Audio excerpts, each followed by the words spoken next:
Senhor, na autoridade que é no nome de Jesus Cristo. Nós queremos, como igreja, te pedir, incendeia o nosso coração. Cada pessoa que falou nesta noite, cada pessoa que entrou por estas portas, Senhor, as mulheres ali da Assembleia de Deus, tabernáculo de adoração, acompanhado pelo pastor Carlos, Senhor, na autoridade que é no nome de Jesus, cada um de nós que aqui se encontra, Pai, nós não queremos viver apenas o que temos experimentado. Nós acreditamos que Tu tens mais. Nós acreditamos que Tu tens mais. Nós não queremos viver, Senhor, sem ver curas, sem ver transformações, sem ver batismos no Espírito Santo e os vasos se levantarem, Senhor, em nome de Jesus. Toda a pressão que vem para nos engessar, como aquelas vacas de Bazã, que o profeta diz que se alimentam, que se alimentam, que se alimentam, e fica somente nisso. Não deu. Tu tem nos levantado cada um de nós, para sermos ministros, Senhor, para exercermos o ministério. E quem exerce ministério serve. Nós não queremos servir apenas com o microfone na mão, Senhor. Dentro da igreja, eu não acredito que o evangelho se restringe nisso. Senhor, Narabashuri Kamanaia, Elebarabashore Barabaraio. Senhor, nos leva a adotar em oração o macumbeiro, Senhor. Nos leva a adotar em oração, Senhor, aqueles que estão ali na barraca. Nos leva, Senhor, a fluir. Como o apóstolo Paulo, Senhor, foi um homem tão impactante. Como nosso próprio Senhor Jesus disse que a comida dele era fazer a vontade do Pai. Senhor, em nome de Jesus, Senhor, do que vale a gente estar aqui nessa noite, em mais uma reunião, para a gente voltar para casa e continuar tendo a mesma vida, não ganhando ninguém, não impactando ninguém, não sendo bênção, permanecendo restrito a um número tão inexpressivo, Senhor. Em nome de Jesus Cristo, faça uma mudança na nossa vida, uma transformação na nossa mentalidade, e torna-nos sedentos pelas vidas. Torna-nos sedentos pelas vidas, em nome de Jesus. Você pode celebrar a Deus com as suas palmas, meu irmão. Senta no seu lugar. Me dá alguns minutos da sua atenção, por favor. Alguns minutinhos da sua atenção.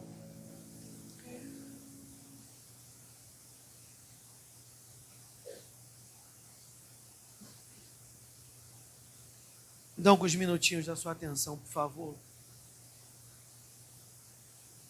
Quero cumprimentar a igreja com a paz de Cristo. Abra sua Bíblia no livro de Romanos, capítulo 8. É um texto bem conhecido. Romanos, capítulo 8. A partir do versículo 1. Romanos, capítulo 8. A partir, do versículo 11.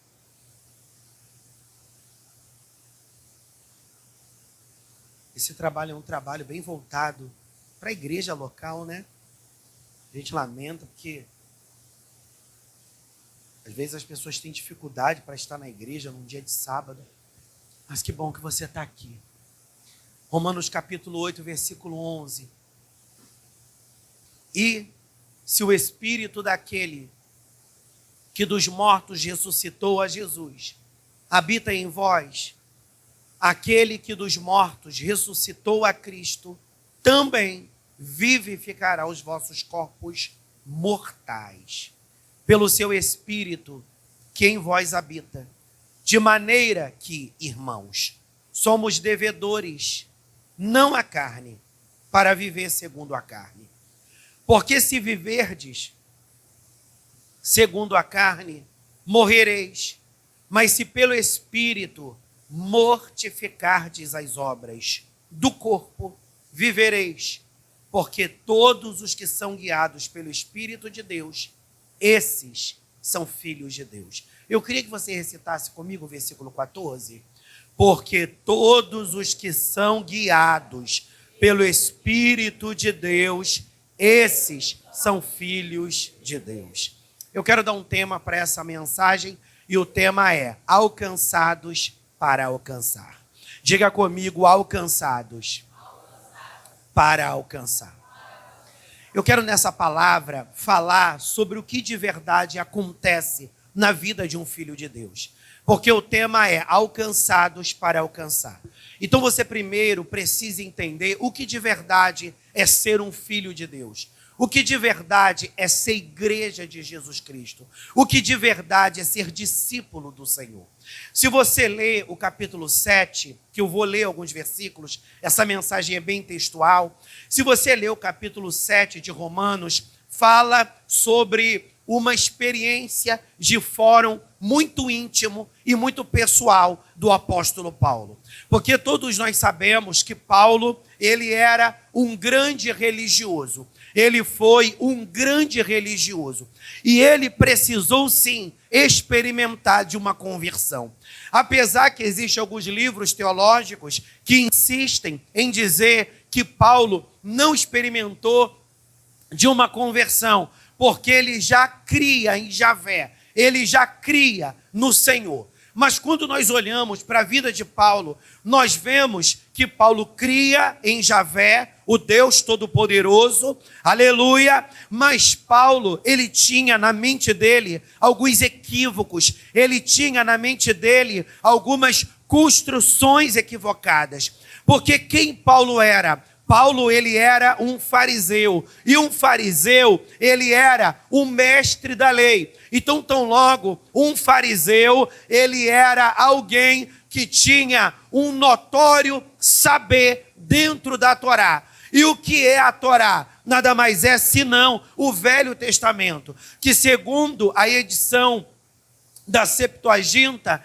ela é dividida em 39 livros, amém? Tem 39 livros e dentro desses 39 livros, eles são divididos em 5 partes, amém? Livros Pentateuco, livros históricos, profetas maiores, livro Pentateuco, livros históricos, livros poéticos, profetas maiores e profetas menores. Assim é dividido pela Septuaginta.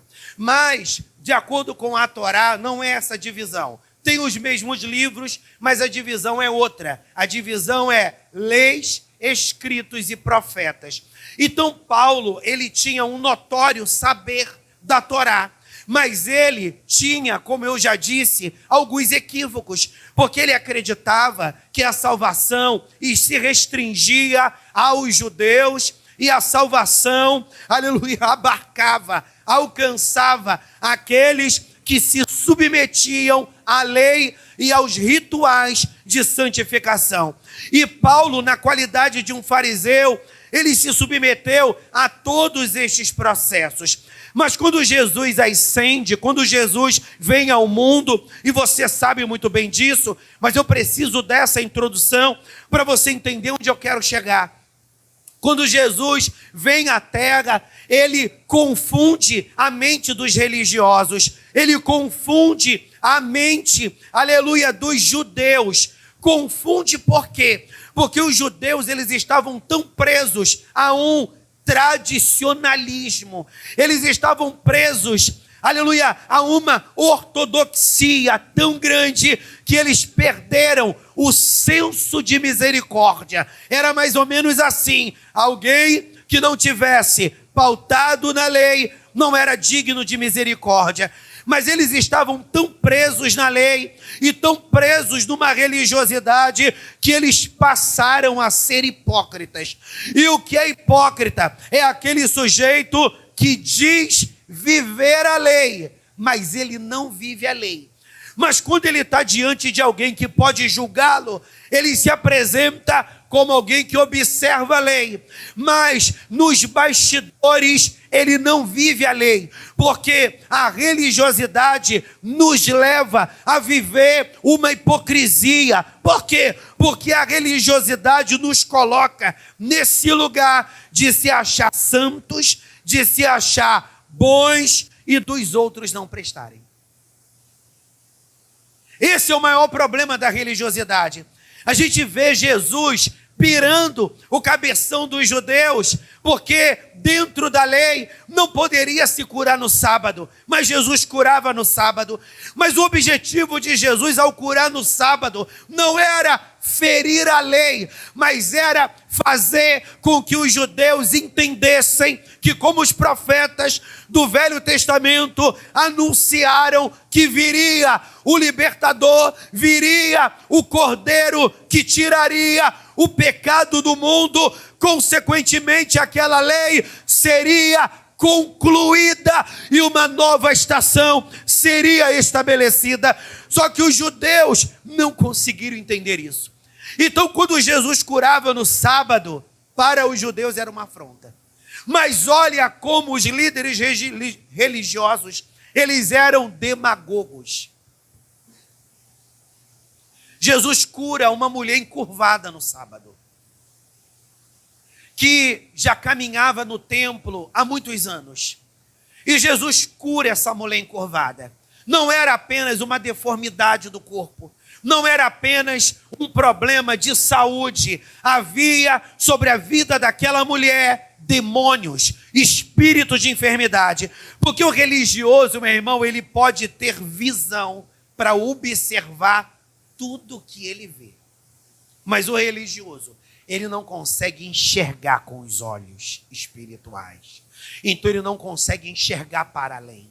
Porque quando a gente olha com os olhos de um religioso, eu olho para alguém problemático e digo, não presta. Não serve. Vamos descartar? Pá. Mas quando você olha com os olhos do reino, você vê neste a dracma perdida. Você vê neste a 100ª ovelha.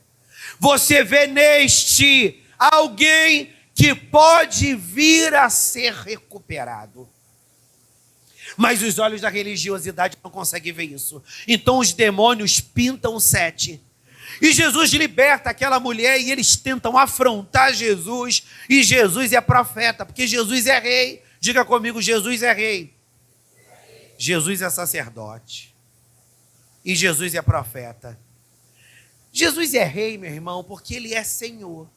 Jesus é profeta porque ele nos leva a Deus. Ou melhor, Jesus é sacerdote porque ele nos leva a Deus. Amém? Lembra? Eu sou o caminho, a verdade e a vida. Então Jesus é sacerdote, porque sacerdote, na lei, expiava os pecados do povo e, consequentemente, aproximava o povo de Deus. Então Jesus é sacerdote, porque ele traz o povo para perto de Deus. E Jesus é profeta, meu irmão, porque profeta põe o dedo na ferida. Amém? Ele libera a palavra que muita gente não quer ouvir, principalmente os religiosos. E Jesus, ao ter curado aquela mulher e ser confrontado pelos religiosos, Jesus chega para os religiosos e diz: vocês dão água para os animais de vocês beberem no sábado? Vocês dão de comer para os animais de vocês no sábado? Vocês fazem negócios no sábado? Aí o que os religiosos fizeram? Tiveram que se calar, porque eles faziam tudo isso. Ou seja, quando era do seu interesse, eles feriam a lei.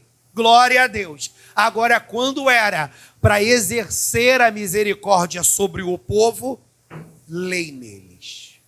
E Paulo, ele era assim, alguém que não conseguia entender a visão do reino. E você sabe o que aconteceu com Paulo.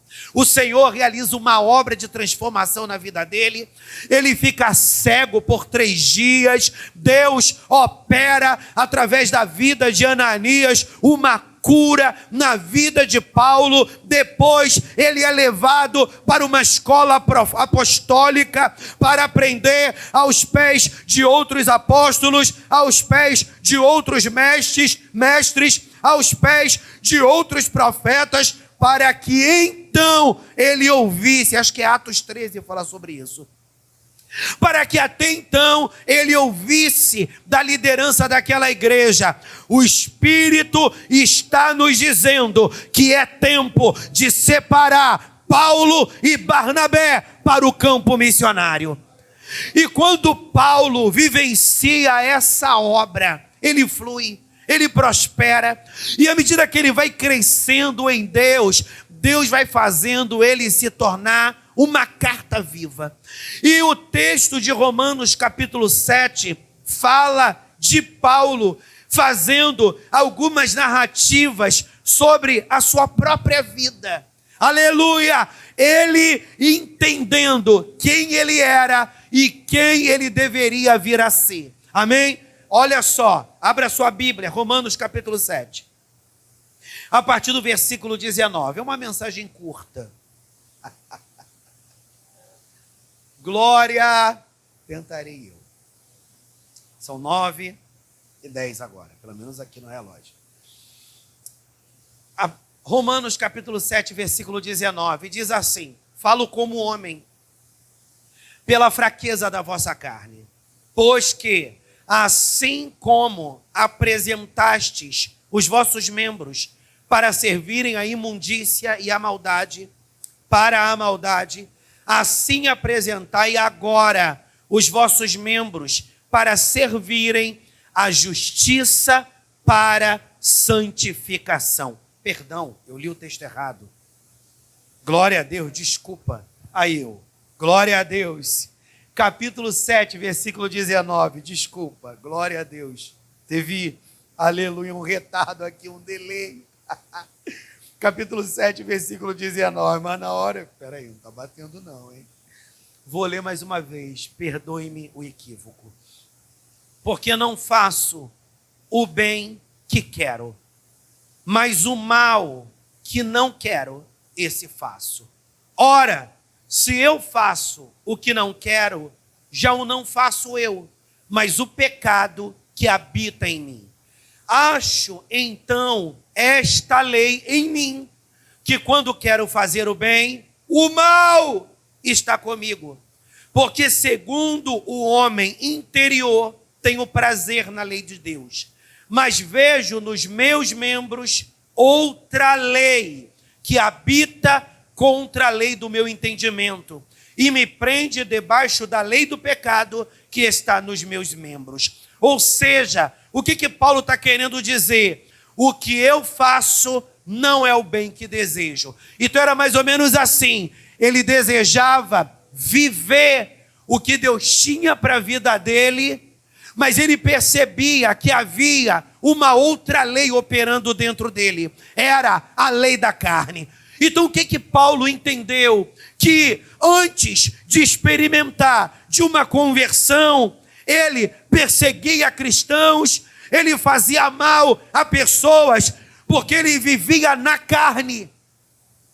Então ele percebeu que a religiosidade fez ele se tornar uma pessoa carnal.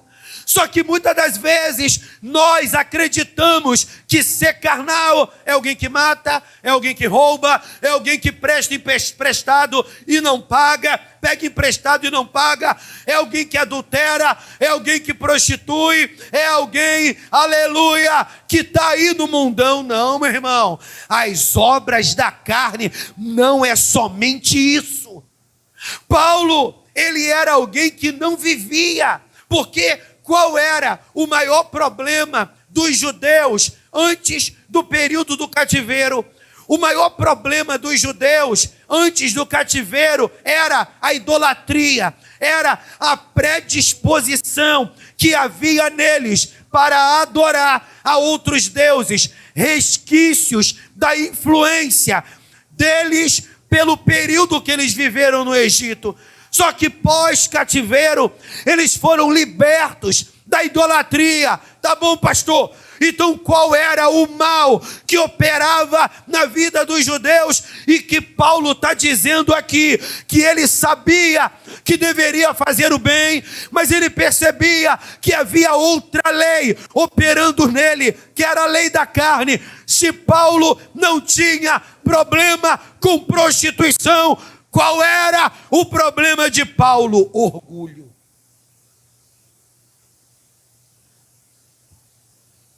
O problema de Paulo era orgulho. E nós, igreja do Senhor, nós somos muitas das vezes orgulhosos. Porque tem 30 anos de igreja, porque é pastor, porque canta, porque toca, porque rege um grupo de irmãs, porque faz parte de um trabalho na igreja, ou talvez por nunca ter se desviado, e você se orgulha. Aí você olha para aquele irmão que entrou, saiu, ele ainda não nasceu de Deus ainda. Então ele entrou na igreja, saiu da igreja, ele entrou na igreja, saiu da igreja, ou ele está um período na igreja e ele não consegue mudar de vida. E a gente olha para ele meio assim, de cima para baixo. Tu não presta, hein? Porque eu tô aqui firme.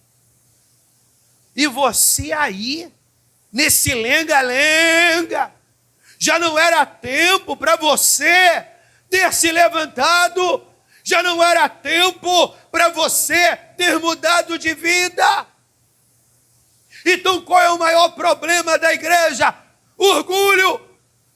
Mas pastor, o que leva uma pessoa a estar na igreja e não viver uma mudança de mentalidade? Paulo, ele entrou em crise quando ele se deu conta, antes da conversão, aleluia, mas aí depois do convertido que ele passou a ter entendimento sobre tudo isso.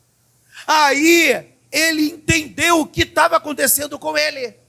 Porque quando ele escreve essa carta para os romanos, ele já estava no campo missionário. Mas ele não está falando dos problemas da igreja de Roma. Ele está falando dos seus problemas que ele já enfrentou para fazer a igreja de Roma entender quais seriam os seus desafios, mas que a igreja não deveria cometer os mesmos erros que um dia ele cometeu. Porque Paulo, durante um tempo na sua vida, ele foi alguém que a lei da carne operou dentro do seu coração. Nós estamos aqui para entender que Deus quer nos usar para alcançar pessoas. Mas se nós não tivermos o coração de Jesus, nós não vamos conseguir alcançar ninguém.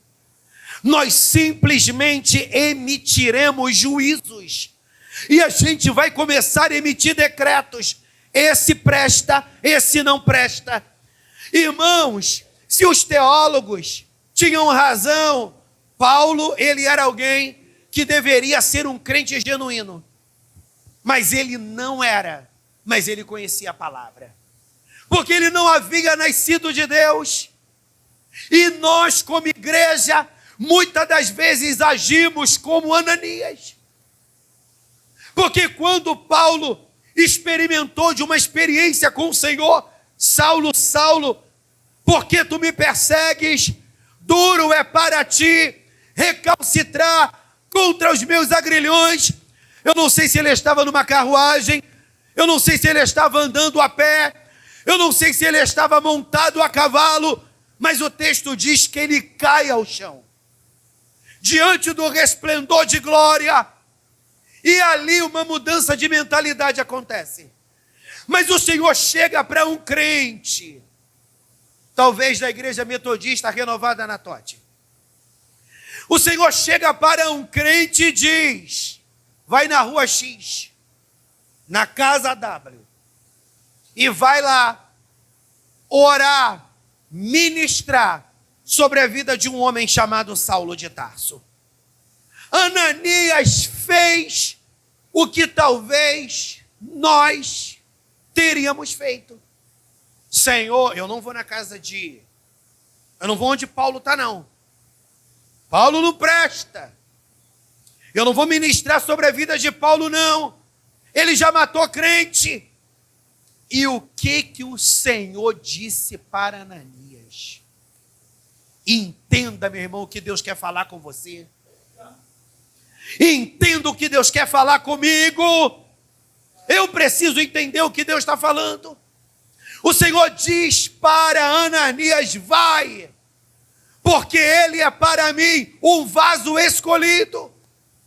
E olha que coisa interessante, Ananias não resistiu e ele foi lá profetizar. A pergunta é: se Deus mandar você ir até a casa de um Saulo de Tarso, você vai?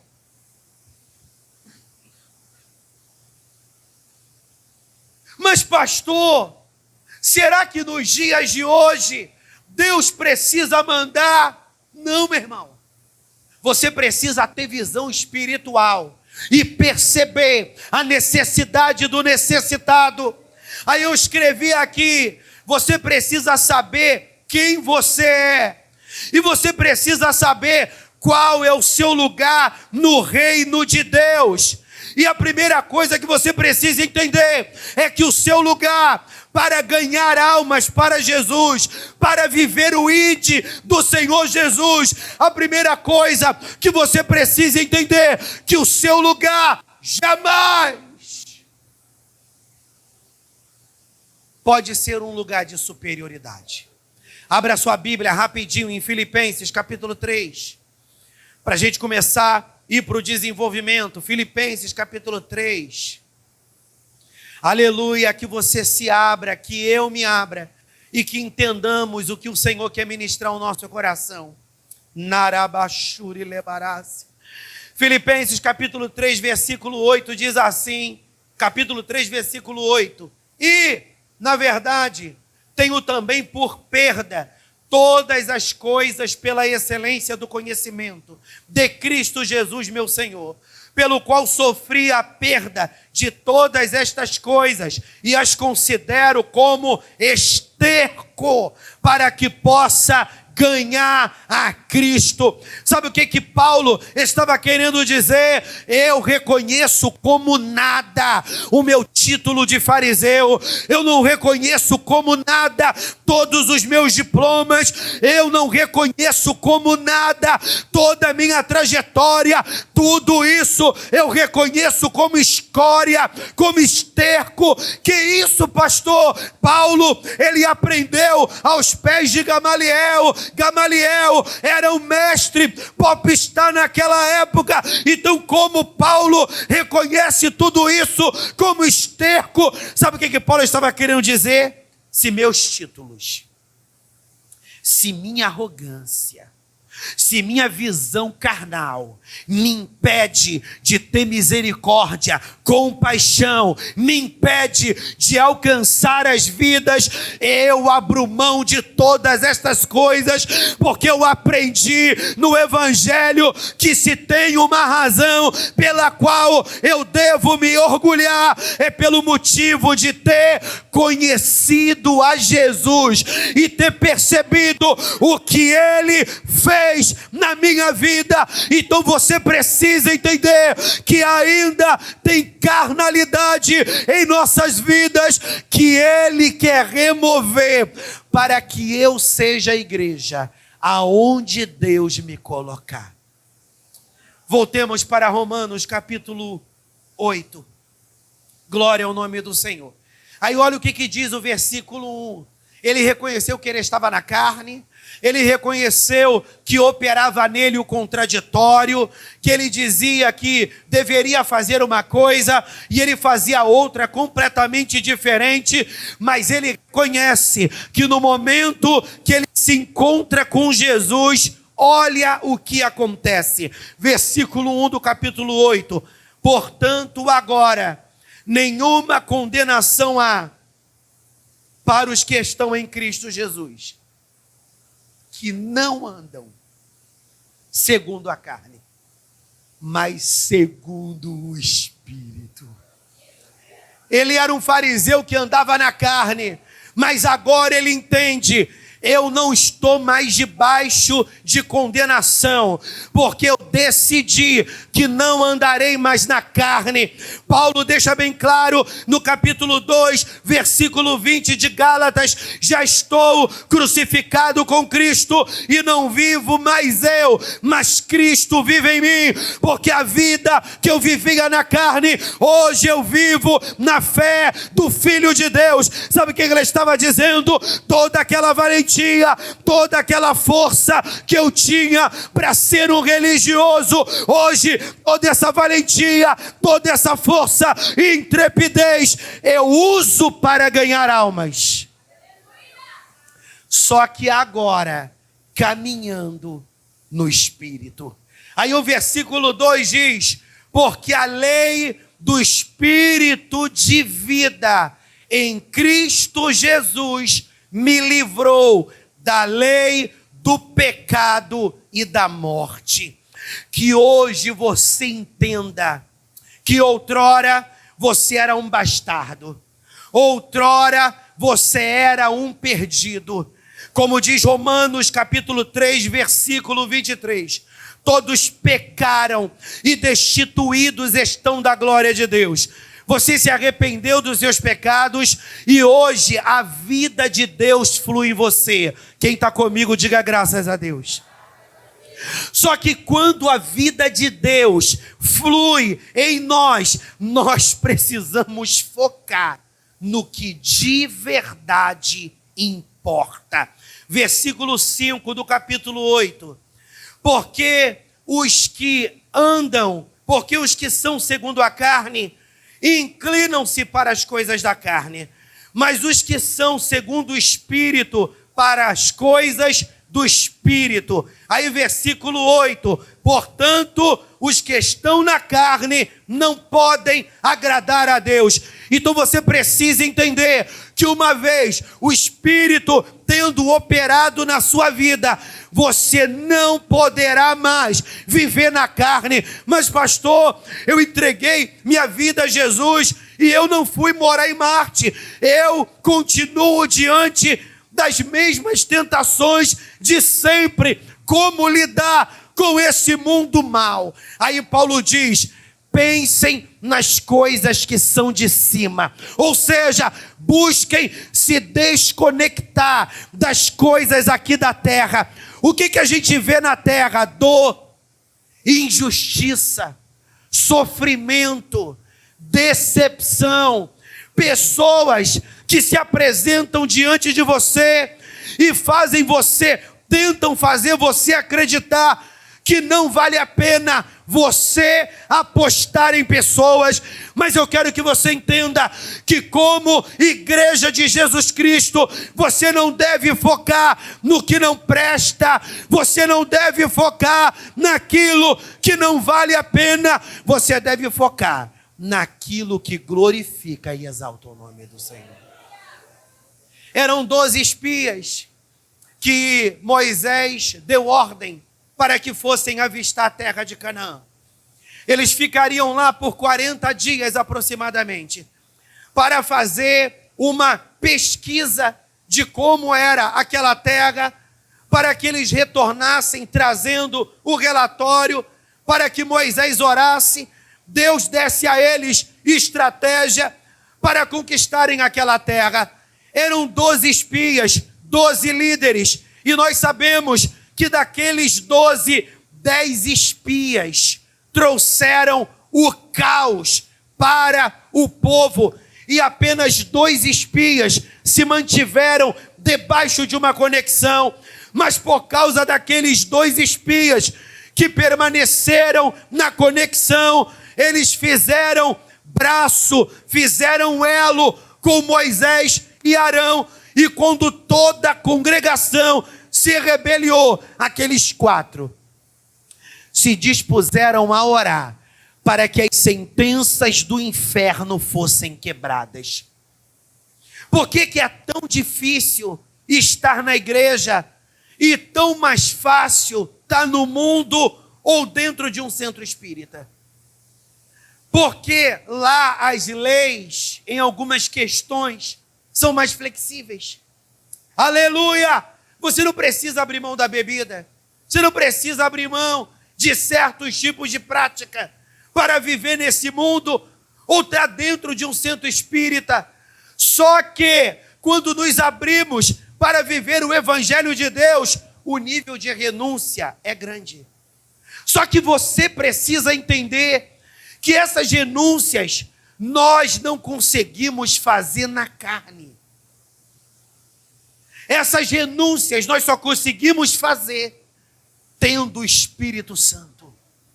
Por isso que a palavra diz que ao invés de se embriagar com vinho em que há contenda, encha-se do Espírito. Pastor, por que é tão difícil algumas pessoas permanecerem firmes? Por que é tão difícil eu manter uma constância? Porque você ainda não entendeu o que é viver a vida de Deus. Porque viver a vida de Deus é se alimentar da presença. Você precisa aprender, beber e se alimentar dessa presença. Mas pastor, o que eu preciso fazer para beber e me alimentar dessa presença? Entender quem você é em Deus e o que você pode receber dele através da oração. Narabashuri como naragácia. Existem pessoas que ficam a vida toda sendo crianças na igreja. Elas precisam serem conduzidas, elas precisam que alguém lhes pegue a mão, elas precisam sempre receber palavras de afago. Meu irmão, nós precisamos ajudar o necessitado, nós precisamos amparar o novato, mas você precisa ter essa sede pela presença. Você precisa ter essa sede por Deus. Você está aqui hoje apenas porque é uma programação da sua congregação? Ou você está aqui hoje porque você tem sede pela presença? Feche os seus olhos por uns segundos. Você que tem sede pela presença, começa a clamar pela presença aí no teu lugar, meu irmão.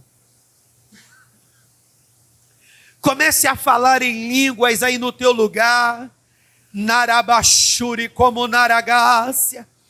Começa a pedir: Deus, eu preciso de mais fogo, eu preciso de mais unção do teu Espírito, porque eu não posso ser prisioneiro da minha carne. A minha carne denota preguiça, a minha carne denota desânimo, a minha carne denota cobiça, a minha carne denota orgulho, a minha carne denota olhar para as coisas deste mundo, mas eu quero, a partir desse tempo, nascer de novo, nascer para Deus e caminhar dirigido pelo teu Espírito Santo.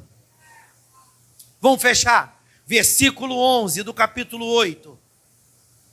E se o Espírito daquele que dos mortos ressuscitou a Jesus habita em vós, aquele que dos mortos ressuscitou a Cristo também vivificará os vossos corpos mortais, pelo seu Espírito que vos batiza.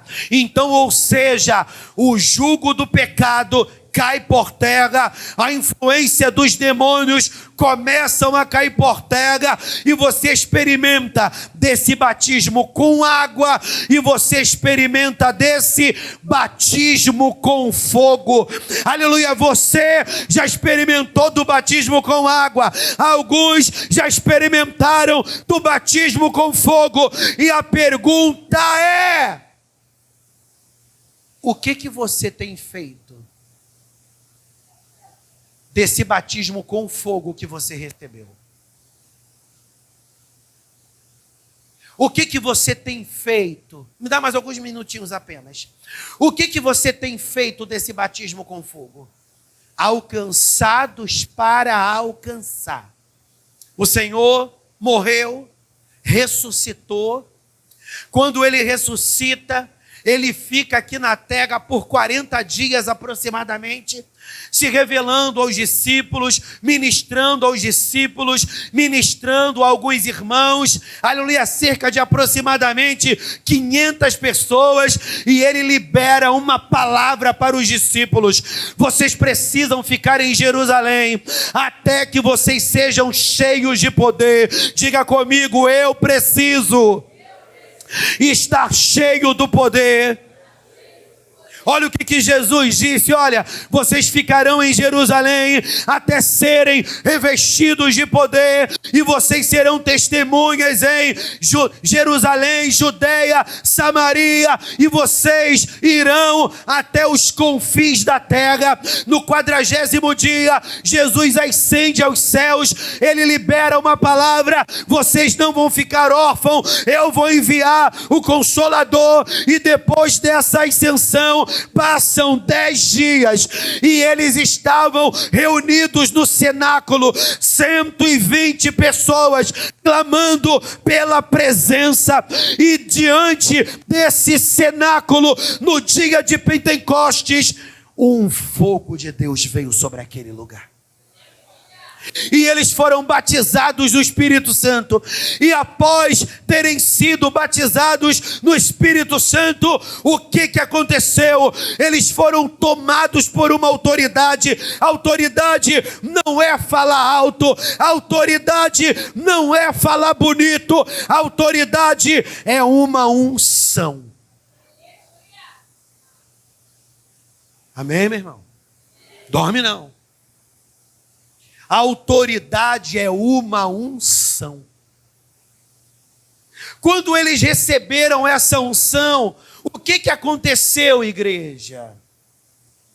Catuca essa pessoa que está do teu lado e diga para ela assim: eu ainda não te ouvi dar um glória. O pastor que pregou ontem, glória a Deus, eu achei interessante a fala dele, porque ele perguntou para o pessoal assim, quando o pessoal ficava caladinho: pergunta para a pessoa que está do teu lado, você deixou glória em casa? E cada pregador, pastor Carlos, tem, aleluia, o seu bordão. Então eu vou me utilizar do bordão do pastor Maurício. Pergunta para essa pessoa que está no teu lado: você deixou glória em casa, meu irmão? Glória! Você deixou glória em casa, meu irmão? Aleluia! Irmãos, depois que ele recebeu esse poder, eles saíram para pregar. E quando eles saíram para pregar, eles ganharam muitas almas. Diz a Bíblia que a sombra de um curava, o lençol do outro curava, a palavra de um ressuscitava morto, a palavra de outro trazia salvação e libertação. Outros eles tiveram que tocar, como aquele homem que estava mendigando na porta do templo. Olha, não tenho prata, não tenho ouro, em nome de Jesus Cristo, levanta-te e anda. Ele pegou na mão do cara e pôs o camarada de pé, e a obra foi avançando. Para a igreja viver expansão, a igreja precisa queimar. A igreja precisa queimar. Existe uma coisa que a gente aprende, aleluia, quando a gente faz psicologia, tem uma matéria, que eu nem lembro mais o nome, tem tantos anos, mas uma vez a gente participou de uma palestra que falava sobre o poder que a sinergia tem. Só que nós não podemos caminhar na força de uma sinergia. Ainda que a gente viva em comunidade, e vivendo em comunidade, é um impulsionando o outro, é um encorajando o outro, é um entusiasmando o outro, mas nós não podemos viver somente na força da sinergia. Pastor, ainda não entendi o que é sinergia. Eu acho que o exemplo mais simplório, se coloca de pé, eu acho que o exemplo mais simplório de sinergia é: você já reparou, Felipe, que quando uma pessoa boceja perto de você, você já viu que naturalmente, às vezes, sem você se dar conta, você boceja? Você já percebeu que às vezes, quando você está diante de alguém chorando, às vezes, seus olhos começam a lacrimejar? Você vai para um campeonato, está todo mundo vibrando lá, aleluia, está todo mundo gritando, você é meio bocó. Mas aquele poder, meu irmão, aquela sinergia de todo mundo gritando, todo mundo vibrando, aquilo te contagia, meu irmão, e daqui a pouco você está naquela onda, naquele entusiasmo. Isso é sinergia. E a igreja, muitas das vezes, restringe-se a um movimento de sinergia. Vamos cantar? Todo mundo canta. Aleluia! Abre a tua boca. Vamos glorificar. Todo mundo glorifica. Mas, meu irmão, rompe com a sinergia e tenha uma autonomia espiritual. Abre a tua boca, comece a glorificar. Abre a tua boca, comece a falar em línguas. Abre a tua boca e comece a orar. Mas pastor, ele está caladinho do meu lado, ela está caladinha do meu lado. Meu irmão, independente de quem está do teu lado, roncando, queime como narabachorebarácia. Queime pela presença. Que hoje você entre numa fogueira espiritual. Aleluia! E que nessa fogueira espiritual você comece a queimar. De maneira que, irmãos, somos devedores, não à carne, para viver segundo a carne. Porque se viverdes segundo a carne, morrereis. Mas se pelo Espírito mortificardes as obras do corpo, vivereis. Essa vida aqui, Selma, não é viver para ir para o shopping, para ir para a praia. Não, você pode fazer tudo isso. Mas essa vida aqui não é a vida que qualquer um pode viver. É viver fluindo na vontade do Senhor. Quando eu mortifico a obra da carne, eu vivo a vida de Deus.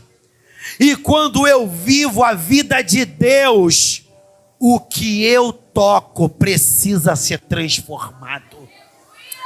Quando eu vivo a vida de Deus, meu irmão, eu não me permito me distrair, porque hoje a igreja está sendo vencida.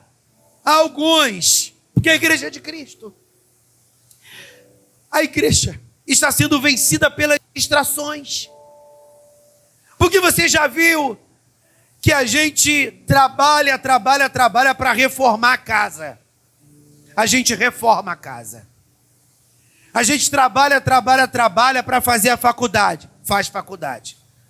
A gente trabalha para comprar o carro. Compra o carro. A gente trabalha para fazer uma viagem nacional ou internacional. Daqui a pouco, Carlos, você está velho e morreu. E você viveu para quê? Para construir uma bela casa, para ter muitos diplomas, para viajar, para curtir a vida. E o que você fez na obra de Deus? Eu cantei no grupo das irmãs. Eu cantei no ministério de louvor. Eu era um musicista dentro da igreja. Eu fazia parte da mídia. Eu fazia parte da projeção. E sabe o que o Senhor vai te perguntar? Mas eu te chamei só para isso?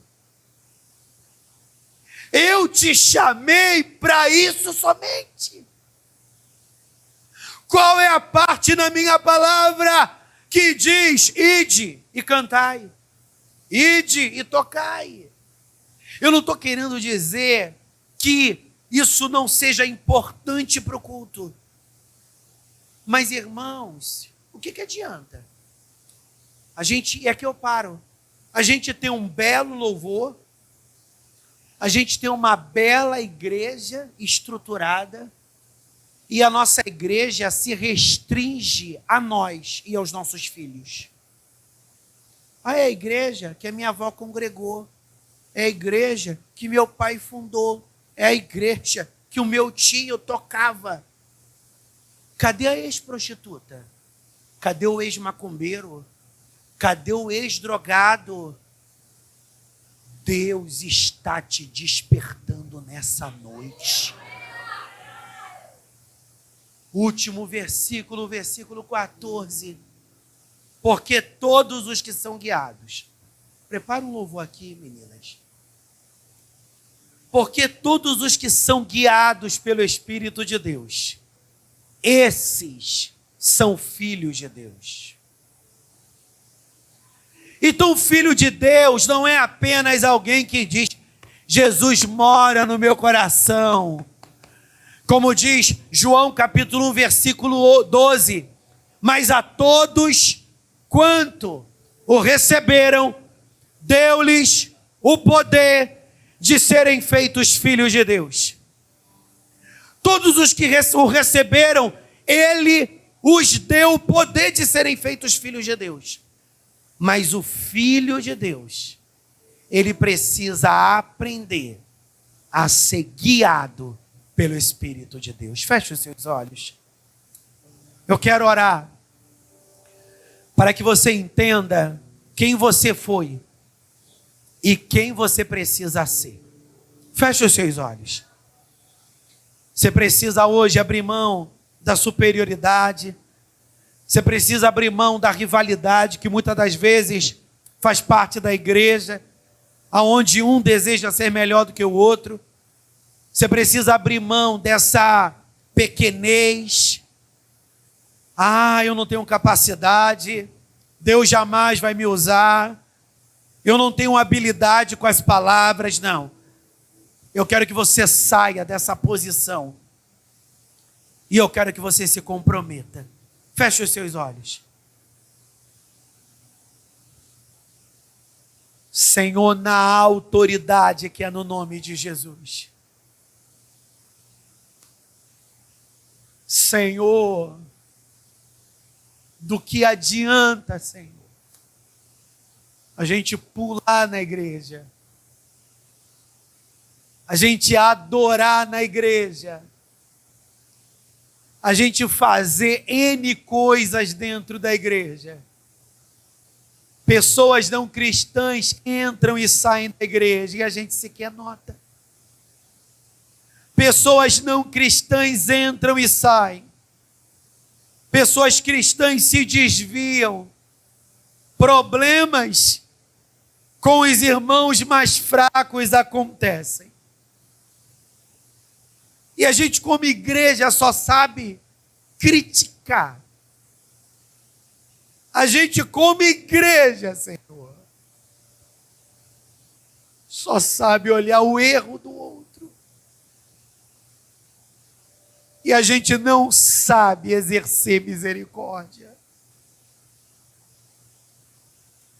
Senhor, em nome de Jesus, Senhor, reforça.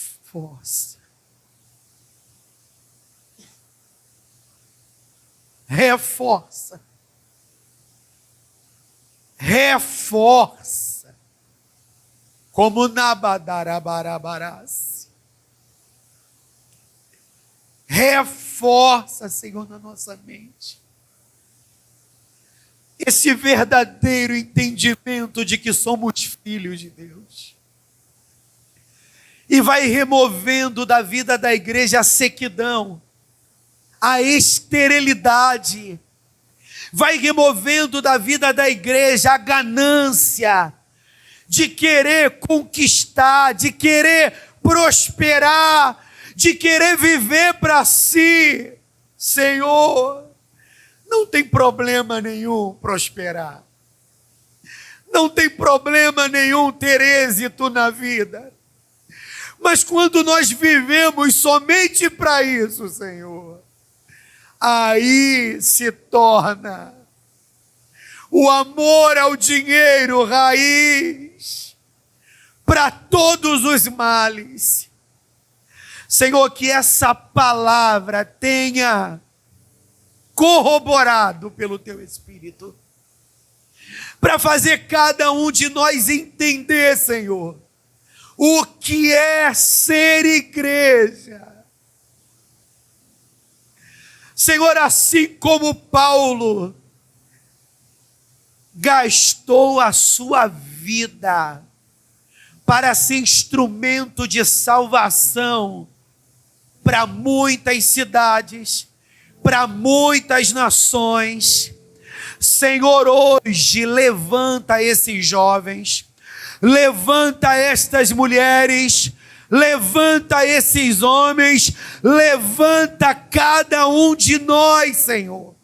Nos tira desse lugar de religiosidade, aonde a nossa vida contigo se resume a vir ao culto. Desperta a chama da oração, desperta a chama do evangelismo, desperta a chama para visitar lares de quem está distante da igreja, desperta a chama para visitar os feridos do hospital, os carcerados. Espírito de religiosidade, saia das nossas vidas. Nós queremos experimentar, Senhor, desse batismo com fogo. Eu sei que o Teu Espírito flui em nós, mas eu sei que nós podemos sim experimentar um pouco mais do Senhor. Porque nós sabemos que quando a gente busca a Ti, nós Te encontramos, Senhor. Que a partir de hoje, essa igreja, que a partir de hoje, esses irmãos, sejam multiplicadores. Sejam multiplicadores. Diga comigo: o Senhor me chamou para ser um crente multiplicador. Narabarácia. Adore ao Senhor para a gente encerrar esse culto.